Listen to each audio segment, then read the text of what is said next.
بسم اللہ الرحمن الرحیم۔ عباسی خلیفہ منصور، جس کی علم دوستی اور رحم دلی کا ایک زمانہ معترف ہوا ہے، جو اپنے بھائی امین کے قتل کے بعد خلیفہ بنا، اسی منصور کے بارے میں مشہور ہے کہ ایک بار منصور نے کچھ قیدیوں کو معاف کر کے انہیں رہا کرنے کا ارادہ کیا۔ منصور نے قیدیوں کی فہرست طلب کرنے کے بعد جب اس فہرست پر نظر دوڑائی تو منصور کی نظر اپنے ایک خادم کے نام پر پڑی۔ منصور کو اس خادم سے سخت نفرت تھی۔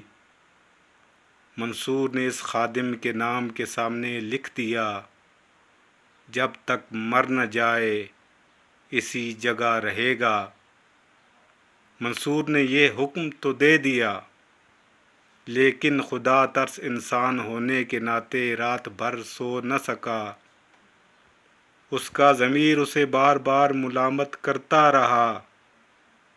ضمیر کی آواز پر عمل کرتے ہوئے اس نے یہ فیصلہ کیا کہ خادم کو رہا کر دینا چاہیے، ورنہ مجھے ناانصافی کی سخت سزا ملے گی۔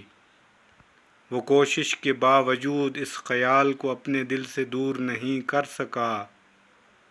اگلی صبح اس نے قیدیوں کے سرپرست کو دوبارہ طلب کیا اور اس خادم کے نام کے آگے لکھ دیا، اسے رہا کر دیا جائے۔